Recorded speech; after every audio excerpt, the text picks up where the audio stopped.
Okay.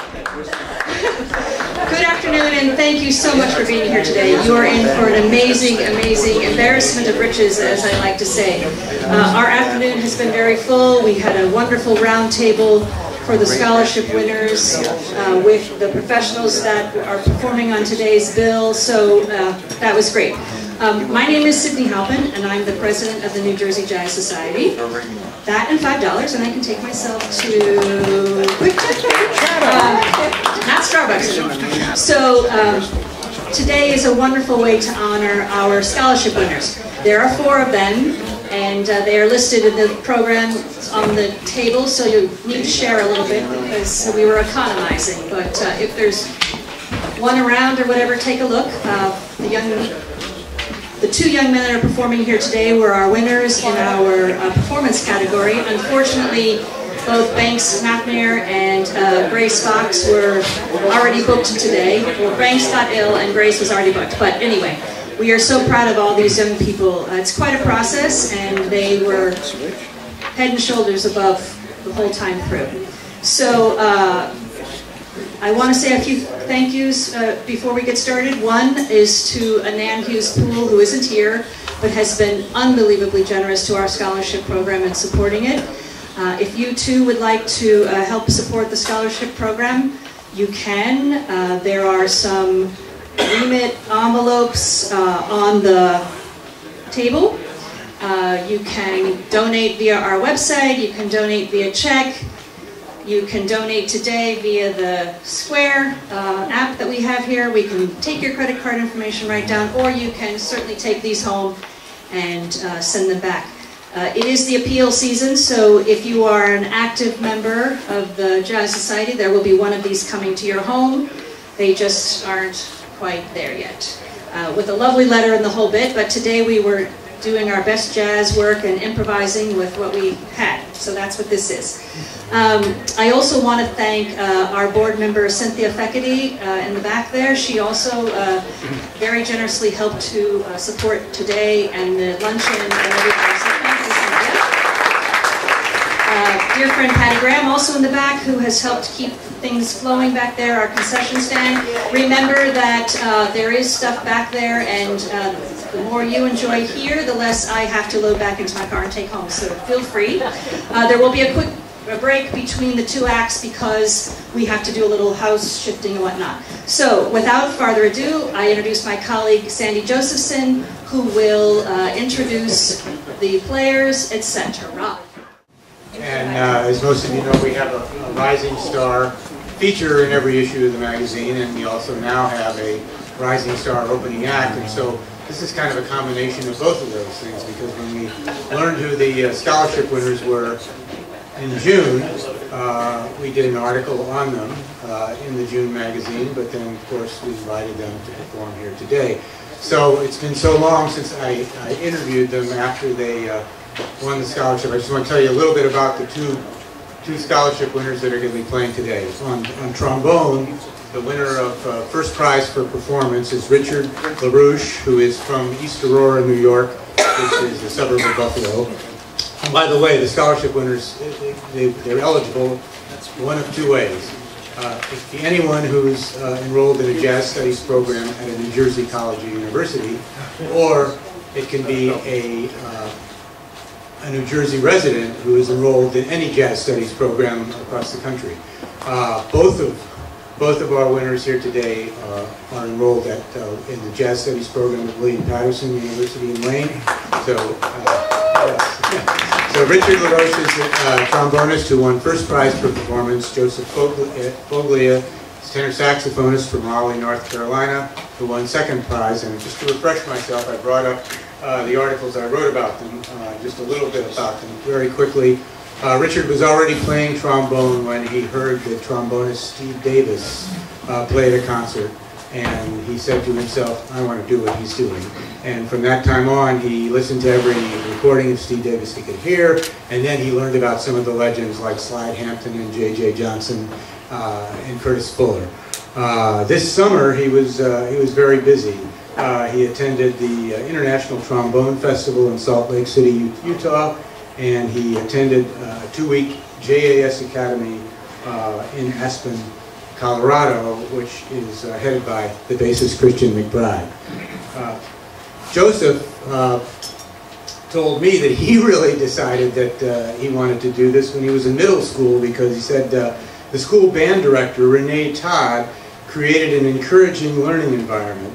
It was seen as a big deal to be in the middle school jazz band, and all of my friends wanted to be in it, so naturally I wanted to do it too, but she really started me from a young age thinking that jazz was cool. From that point on, he learned about Charlie Parker and Dexter Gordon, and this summer he was back in Raleigh, North Carolina, running a jazz jam. I forget the name of the club, but I'm going to tell you what it is in a minute. The Berkeley Cafe in downtown Raleigh. So we're going to welcome both of them in a minute, but we're going to tell you they're getting an experience today playing with a veteran jazz trio. On piano is Oscar Perez, who is the coordinator of jazz studies at Montclair State, among many other things. On bass is Marianne McSweeney, who's played in hundreds of Broadway shows, but she's also played with people like Dizzy Gillespie, and she for a long time was on the faculty member of the Middle School Jazz Academy at Lincoln Center, and on drums. Ron Vincent, who played for 7 years with Jerry Mulligan and has conducted over 80 jazz classes to high schools and middle schools and grammar schools. And I think, because the vibes are out here, that Chuck Red, who's our headliner today, is also going to be playing with the group. So let's welcome the Jazz Scholarship winners. And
I'd just like to say a few words before we start the next tune. First of all, I want to introduce this wonderful band that Richard and I are very grateful to have the opportunity of playing with. First of all, on piano, Oscar Perez. On the bass, Mary Ann McSweeney. And on the drums, Ron Vincent. Such a pleasure to play with this fine musician, for real. And then this is me and my colleague, Richard LaRouche, on the trombone. And I'm Joseph Folio. Thank you. Yeah, so Richard and I, incredibly grateful to be here playing for you all today. We both are the performance winners for the New Jersey Jazz Society 2023 scholarship. And we both happen to go to school together. So we actually, this is not our first time meeting. It's both of our first times meeting these fine people behind us. But the two of us are good friends, and so this is a real treat for us. We would like to start the next tune. We're gonna invite Chuck Red, a wonderful vibraphonist, to come up and play with us. This is I've Never Been in Love Before by Frank Lesser.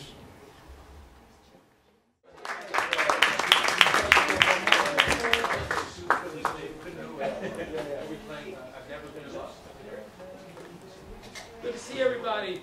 Nice to be here. Okay, right on. Right on.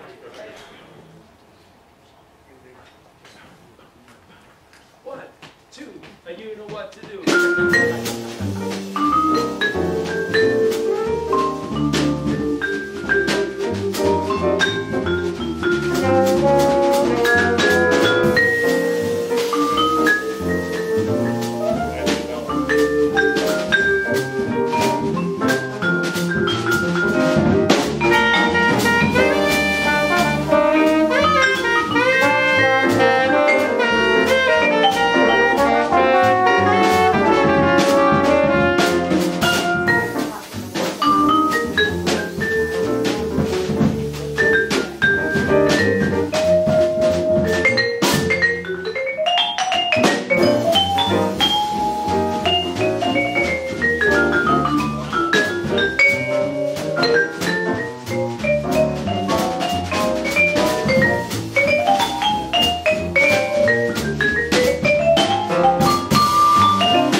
you, we sure are.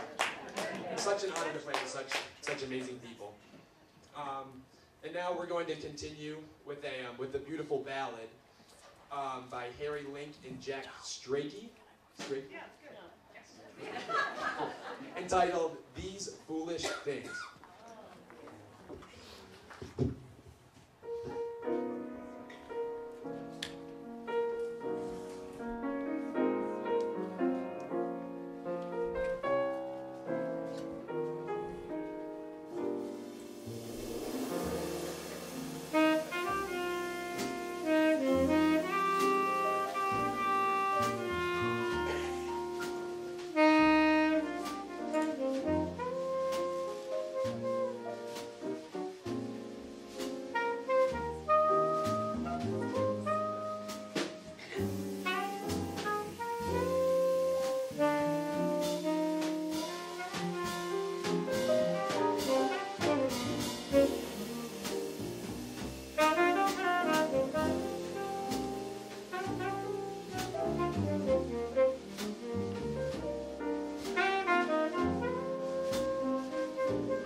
This last one is a song all of us like very much. It's called Janine, and it's by the great jazz composer Duke Pearson. And just one last time, I want to give a big thank you to Sidney Halpin and Sandy Josephson and everybody involved with Jazz Jazz. Thank you. Thank you very much.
Gentlemen, thank you so much. I really want to say in front of these wonderful people today how proud we are of you and how much we look forward to seeing what you two young cats do in the future.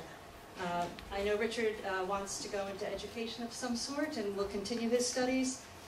Joe, I don't know that I got a full answer from you earlier, but Joe is going to, is it junior this year, right? So he has another year to think a little longer about what it is he wants to do. I cannot thank you enough, Oscar, Marianne,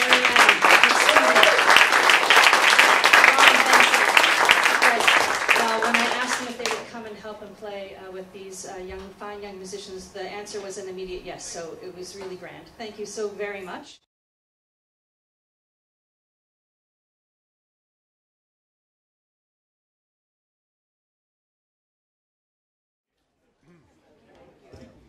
So great to see all of you, and so great to be back in New Jersey playing some music for you. And how about those young musicians? So impressive, so fantastic. And I was here earlier when they were just putting their set together, and they were just as cool as could be, playing with these pros like Oscar and Ron and Marianne, and they were just, you know, musical and wonderful. So it's just so uplifting to spend some time with them and to play a few notes with them as well. I'm here with my good friend John DiMartino, one of the greatest piano players in the world, John DiMartino. We've had the pleasure of, I was just reminding John, the first time we met was actually in Ocho Rios, Jamaica. And, you know, this is what, he has played with every great singer in the universe because he's the most sensitive, wonderful pianist that you could imagine. And so those of us who attempt to sing through our instruments are lucky to have someone like John, who's not only a brilliant accompanist, but a brilliant soloist. But we first met in Jamaica. We were both on a festival down there probably 20 years ago, 25, maybe even more years ago, you know. Thank God we haven't aged. And and then we've, since then, in the last probably 12 years or so, we've made a lot of music together. We played at Mesro in New York a bunch of times. We've recorded with Houston Person, and John is featured on my latest recording called Groove City, which has been out about 5 years now, 4 or 5 years. And it's just always a joy. So we're gonna, we each got up at about 4:30 this morning, and we've been rehearsing for many hours. We met at a little park over next to the George Washington Bridge. And we've honed everything to perfection, removed all festered phrases. And no, we have no idea what we're going to do right now. That's why this is so great. We actually do know we're going to open with a tune that was written by Sammy Kahn and Jimmy Van Heusen for the great Frank Sinatra. If you're not going to play a Sinatra tune in New Jersey, when are you going to play? And this is from the film The Tender Trap. This is the tune of the same title, The Tender Trap. And here we go.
That was George Gershwin's Strike Up the Band, written almost 100 years ago.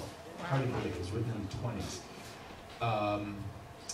Maybe we'll play that other Gershwin tune. How about How Long Has This Been Going On? And John's going to play the verse for us here.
of George and Ira Gershwin's greatest ballads. How long has this been going on?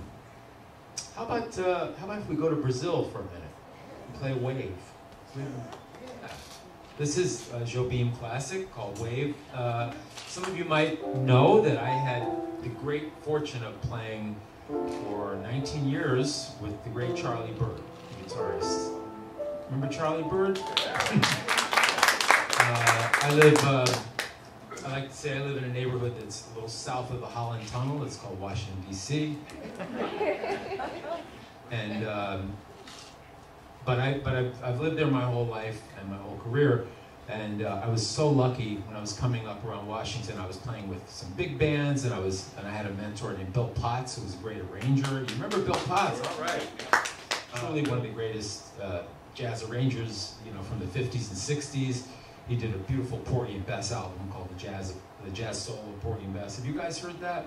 Jazz Soul of Porgy and Bess came out around the same year as Miles's version. It's completely different. Much better. Well, it's very swinging. Let me put it that way. It's different. It's much different. It's so fantastic. I mean, just to let you know that I don't know if I can name the entire band now, but the rhythm section was Charlie Persip on drums, who was Dizzy's drummer, George Duvivier on bass, Bill Evans on piano, and a guitarist named Herbie Stewart, who actually I think it was Herbie Stewart. Anyway. But he was from D.C., but Bill brought the rhythm guitarist up from D.C. But the trumpet section, Bernie Glow, one of the great jazz lead players of all time, Ernie Royal, one of the great jazz and lead players he played with Woody Herman and all these great people. Sweets Edison, Charlie Shavers, and if that's not enough, they had Art Farmer, 6 trombones. So, trombones, you'd like to know who the trombone players were, I'm sure. Let's see, it was Frank Rehak, Willie Dennis, one of the great trombonists, Bob Brookmeyer, and there was one other trombonist, and I'm sorry, I can't remember who that was. But I mean, just an all-star band. I don't know how I went off on a Bill Potts tangent, but I just saw these young guys, and I just feel like enlightening them to this. But Jazz Soul of Porgy and Bess, I highly recommend. Phil Wood, Zoot Sims, Al Cohn, who in the sax section, might as well keep calling. The caterer that day was Saul's Delicatessen.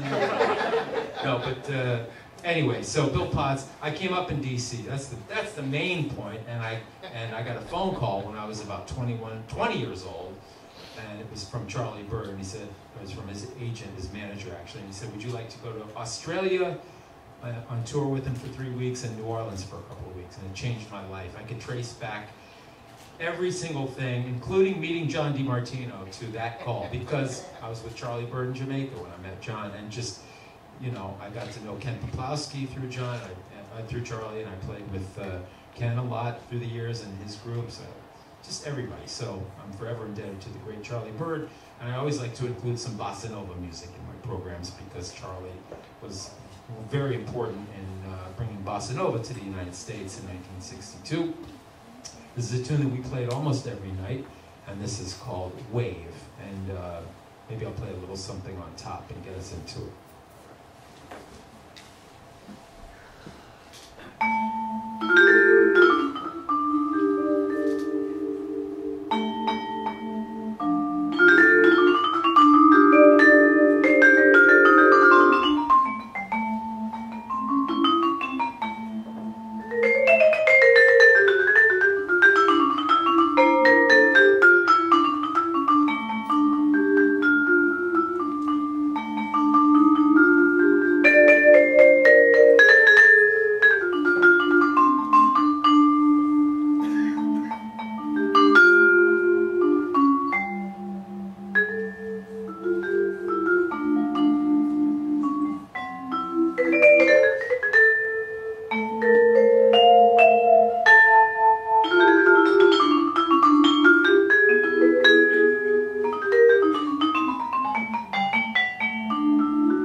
I should mention we kind of recorded that song. We recorded a tune on the album that I mentioned, the Groove City album, and we recorded a tune by Jobim called Tide, which is based on Wave.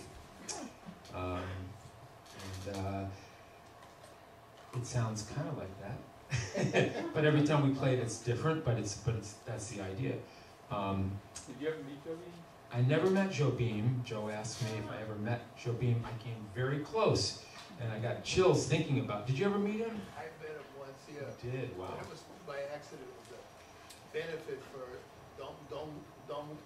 Damu Ramau. Yeah. And I know I was just I just moved to New York and I went to this benefit for the great percussionist that was his drummer at one time, Damu Ramau.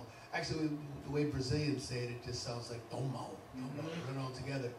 And on the way to the Pins room, I met him and I shook his hand. I said, I was just so, starstruck. I said, I'm John, and he spoke to me in French. Maybe he said, "Ça va?" And he kept walking. I don't know why. I suggest you compose a bossa nova tune and call it Sava. Well, I was friends with a wonderful Brazilian guitarist named Carlos Barbosa Lima, who recorded for Concord and was a good friend of Charlie Bird's. And we had lunch with Carlos in New York in probably the mid-90s.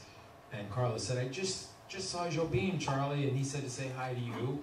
And I thought, wow. And he said he's going to be coming to New York soon. And we were in New York for a while. I thought, man, maybe we'll have lunch with him. Didn't work out. But the closest I've gotten, I guess, we've all gotten, those of us that know these people, the wonderful vocalist Moshe Adnet and her husband Taduka. Yes, two of my closest friends, and yours too. I know they love you, and Moshe worked with Jobim for the last 10 years of his life. So, yeah. However, I mentioned Frank Sinatra earlier. I did have the pleasure of meeting Frank Sinatra Jr.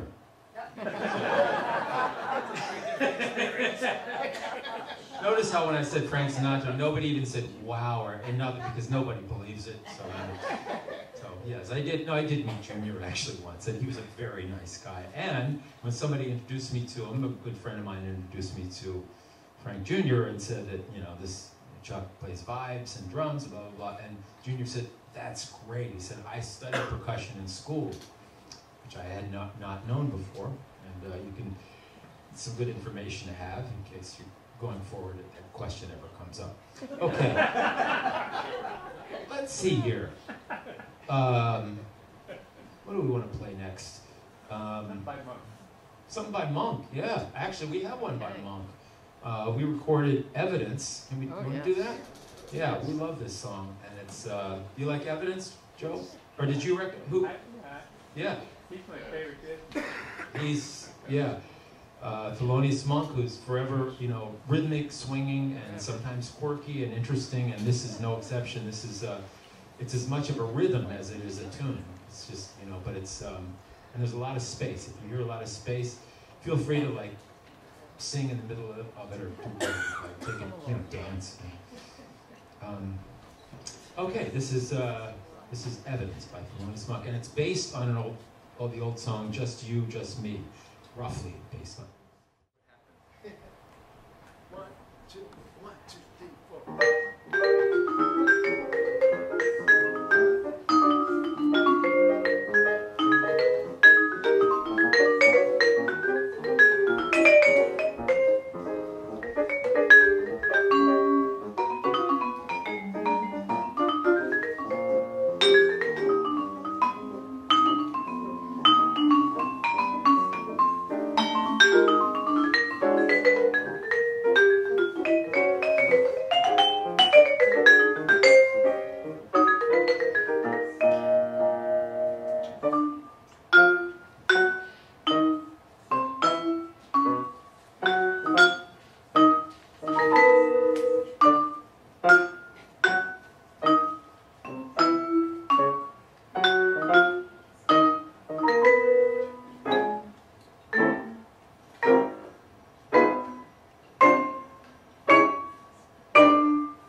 Marianne, would you like to play one with us? Sure. So, we're going to bring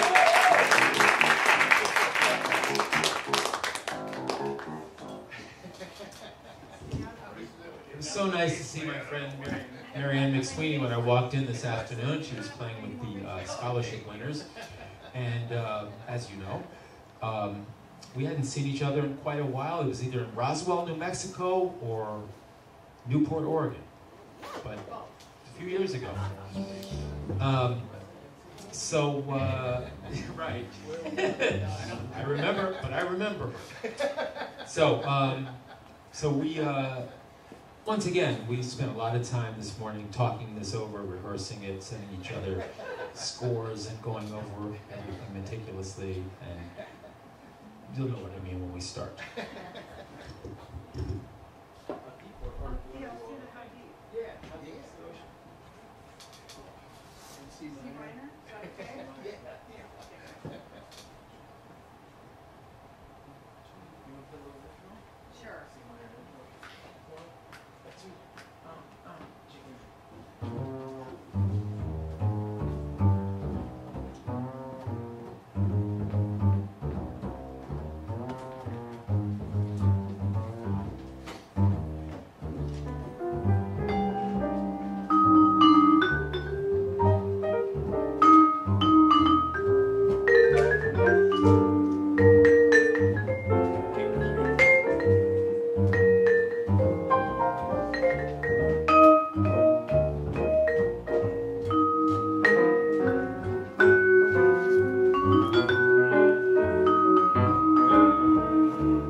Irving Berlin's "How Deep Is the Ocean."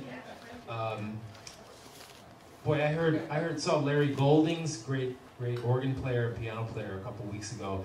He did the funniest thing. I mean, he's kind of a comedian anyway, and they played this song, and he said, so that was, you know how he's very dry, you know, he says, that was a tune by Irving Berlin called "How Deep Is the Ocean," and it's from a little-known show from the Yiddish theater called "Oi, That Jazz Again." Just took me out. Anyway, I told it to my wife, and she said, "It's okay, it's not fun." So it's all in the delivery. I shared that as information, not humor, and I'm glad that most of you took it that way. This is a tune by it's either Duke Ellington or Johnny Hodges. It's a rhythm change tune called "Squatty Roo," and it's based on "I Got Rhythm," yeah, it's fun. "Squatty Roo," Duke Ellington. B flat? B flat. Okay. Why not? Sure. 1, 2, 3.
for a couple more tunes, I believe. That sound about right, Sydney? Yep. All right, so while we're in a Duke Ellington mood, we're going to play a tune that's by Billy Strayhorn, of course, his composing and arranging companion forever, for all those years. And I should mention, while we're talking about Strayhorn, John DiMartino has a brilliant recording featuring music of Billy Strayhorn. If you don't all already have it, run out and buy, well, you know, it's the holiday time, so buy a dozen, right? Yeah, and you'll need to buy CD players with that. But it's kind of fun to have the physical thing, the CD, right? Right, young guys? They're kind of nodding because they're really nice, polite guys. They scream everything. So do I. Anyway, but it's a brilliant album, your Strayhorn album. It's fantastic. So this is a tune that we recorded, and it's a tune by Billy Strayhorn called "A Flower Is a Lovesome Thing."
up with a little blues, because that's what you're supposed to do. Dizzy Gillespie said, you can't lose with the blues. And this is a little blues tune that I finally learned. Every time we play together, it's a modern jazz quartet tune. Every time we play together, he said, hey, do you know that John Lewis tune called 3 Degrees East? What is it called? 2 degrees east, 3 degrees west? What is it? We'll play it and then we'll tell you what it is. I heard that line someplace. Anyway, it doesn't matter. But finally I started playing it. So it's a great little MJQ kind of thing. Who knows, we might go into something else afterwards. But what a joy it has been to play for you all. Thank you so much for having us. For the great John DiMartino.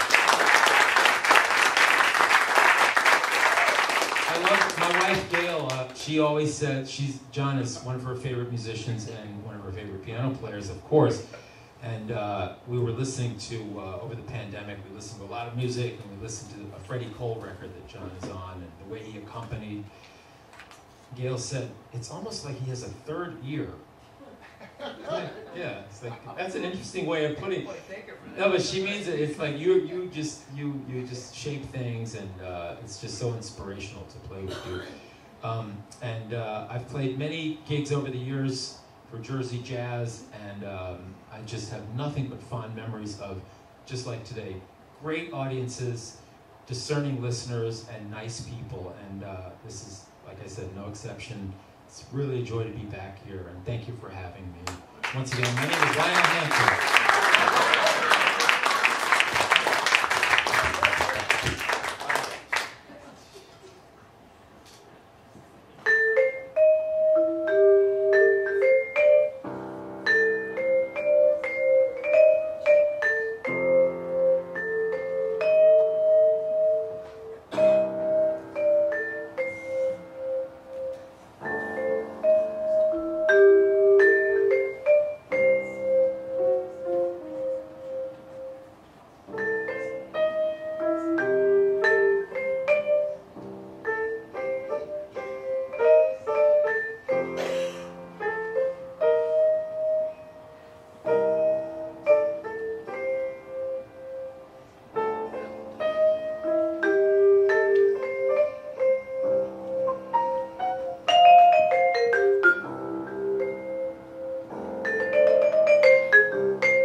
Thank you so much.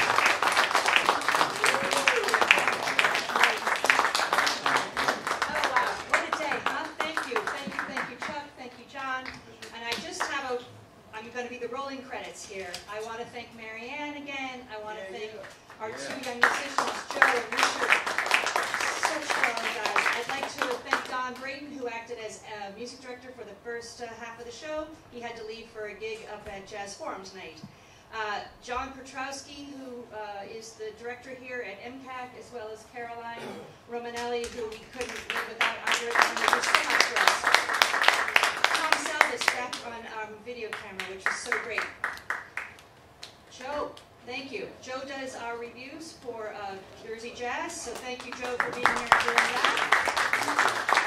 Lynn Mueller and Noel Cohen, they do so much for the Jazz Society and for jazz at large. Noel often writes for us, so that's grand.